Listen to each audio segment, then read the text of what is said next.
Hello everyone, today we will be previewing the Toronto Maple Leafs and their season and whether or not they could get out of the first round of the playoffs. So before we start, please make sure to like and subscribe, and now let's get to it. So, we all know the Maple Leafs playoff failures of the past 5 years, and it deserves attention because this team has a lot of talent but hasn't been able to beat down the door yet and win a single round in the playoffs. And last season might have been the worst playoff appearance yet, as they held a 3-1 lead against the Montreal Canadiens, and they blew it. And they were a much better team than Montreal. And I really do think that had Toronto beat Montreal, they probably would have been in the third round, at least. But you know how the old saying goes, if ifs and buts were candy and nuts, we'd all have a Merry Christmas. Sorry, I got caught up there, but yeah. So of course, when talking about these teams' chances of getting out of the first round, we have to talk about the division. That is a big thing here. Right away, we have to mention the Tampa Bay Lightning, back-to-back Stanley Cup champs. I'd say that they're probably guaranteed to get a top 3 spot, so let's just say that leaves 2 spots to safely secure a postseason appearance. Then, of course, you have the Boston Bruins and the Florida Panthers, who both showed they are competitive teams last year. Boston has been doing it for years, and while they're aging, they're still a well-built team. Really fun and exciting to see what Jeremy Swayman does for them in net.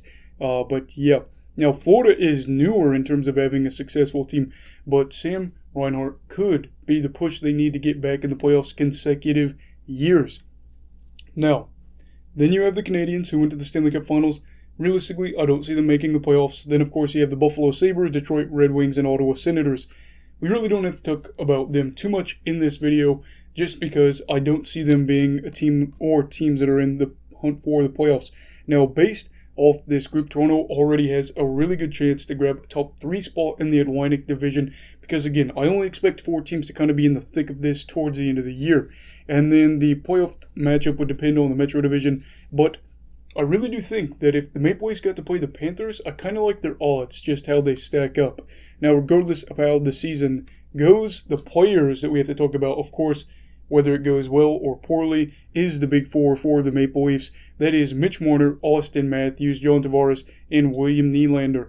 So, this group is promising. The expectations also have been really high the past few years, and it's practically despair at this point for them, just because I think Maple Leafs GM Kyle Dubas's patience is wearing thin, and another dud in the postseason realistically could mean one of the big 4 is gone, getting shipped out. It won't be Tavares due to his age, and it won't be Matthews due to him being, one of the best players in the game.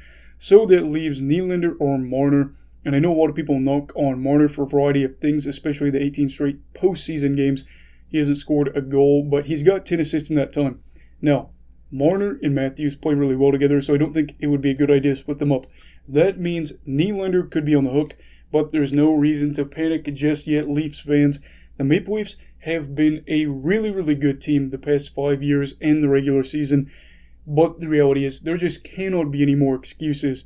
I've had this opinion for a while now, that paying these 4 probably wasn't the best thing for the team, for the franchise. Ideally, you wouldn't want the Tavares contract to be that long, but it is. But I would like to see everybody stay together. I don't want somebody to have to get traded.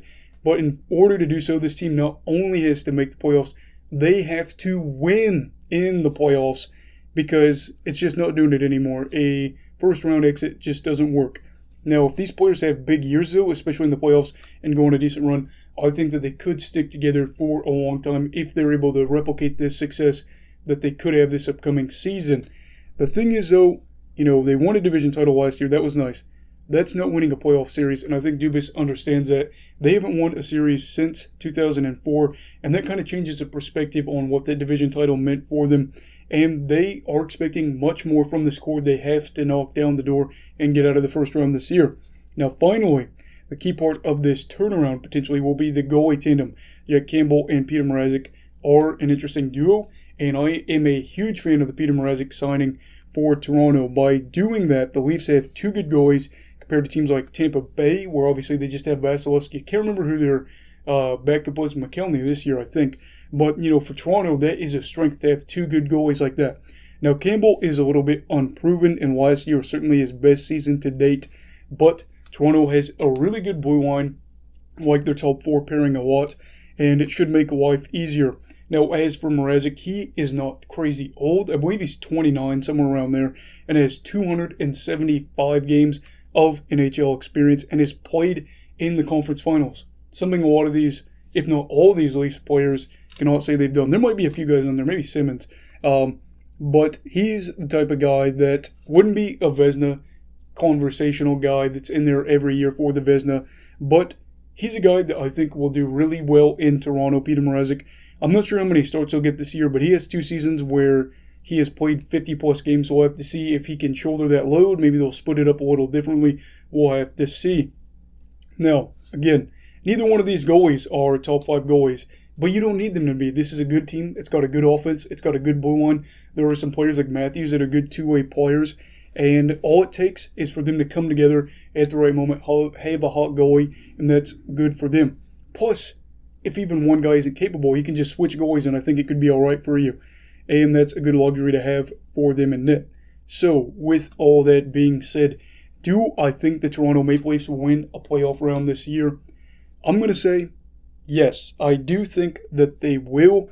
I said last year, I believe I said no, but this year I am saying yes, because this is the end of the line. They're at their end of the rope. Somebody's going to be moved, I do believe, if they fold again in the playoffs. I think this team really is good enough to possibly even go to the Stanley Cup Finals, maybe win it. Again, Montreal made it, and they were not the greatest team. So Toronto is a better team. I do think that they are a team that could make it to the Stanley Cup Finals if they were able to break through. Tough to say, they've got a good group here, but yeah, I think they're going to do it, and if not, this is the end of the ropes. So the saying is now or never, and it's really true for this team because somebody out of that Big Four is going to be moved, I do believe, at the end of the year.